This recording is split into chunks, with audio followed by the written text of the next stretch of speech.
स्त्रियों की कौन सी आदत घर को स्वर्ग बना देती है। अगर नारियों के भीतर ये आदत हो तो साधारण घर भी स्वर्ग समान, स्वर्ग तो मैंने कम कह दिया, बैकुंठ समान हो जाता है। अगर घर की नारी के भीतर ऐसे आदतें हो तो वो नारी घर को बैकुंठ समान बना सकती है। सबसे पहले नंबर में कहा गया नारी के भीतर समर्पण का भाव होना चाहिए। समर्पण का अर्थ क्या है? समर्पण का मतलब है अपने आप को समर्पित कर देना। समर्पण का अर्थ है जहाँ पर अपनी कोई मर्जी नहीं, केवल अपनों की मर्जी में ही खुश रहना, अपनों की खुशी में ही स्वयं का खुश ढूंढ लेना, उसी को समर्पण कहते हैं। अब ये जो भाव है खास करके एक भक्त का भगवान के प्रति हो सकता है। आप लोग भगवान के लिए पूर्ण समर्पित हो जाते हैं। जब आप भगवान के प्रति भगवत चरण में पूर्व समर्पित होकर के, पूर्ण समर्पित होकर के भक्ति करते हैं, भगवान से प्रेम करते हैं, तब आप भगवान के लिए अति प्रिय बन जाते हैं।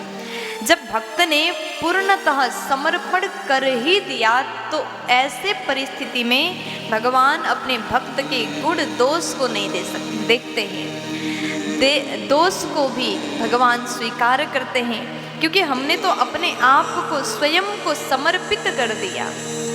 दोष भी होगा तो भी भगवान स्वीकार करेंगे और गुण भी होगा तो भी भगवान स्वीकार करेंगे। और नारी के लिए विशेष कहा गया, अगर नारी का समर्पण परिवार के प्रति है, आपका परिवार में चाहे कितने भी लोग हैं, बहुत बड़ा परिवार हो या फिर बहुत छोटा परिवार हो, आप पूर्णतः परिवार के लिए समर्पित हैं। आप हर वो काम करते हैं जिससे आपके पति, आपके बच्चे, आपके सास ससुर, आपका पूरा परिवार प्रसन्न हो जाते हैं। आपके समर्पण से, आपके इस समर्पण भाव से अगर आपका परिवार प्रसन्न है तो ऐसी नारी एक साधारण घर को बैकुंठ समान बना देती है। तो नारी में समर्पण भाव अगर हो तो ऐसी नारी तो साक्षात लक्ष्मी के रूप होती है। तो उसके बाद में जो नारी परिवार को भगवान से जोड़े, नारी के भीतर ये गुण अगर आ जाए तो वो घर तो बैकुंठ बन ही जाता है। जो नारी अपने परिवार को स्वयं भक्ति करती, पूजा पाठ करती है, भगवान की सेवा करती, बड़ी अच्छी बात है, लेकिन स्वयं के साथ साथ अपने बच्चों को, पति को, परिवार को भगवान के चरणों से अगर नारी जोड़ दे तो ऐसे घर में तो साक्षात लक्ष्मी नारायण निवास करते हैं। तो ये घर जहाँ पर भगवान की सेवा पूजन हो, पूरे परिवार भगवान के प्रति समर्पित हो, ऐसे घर में तो साक्षात लक्ष्मी नारायण निवास करते हैं।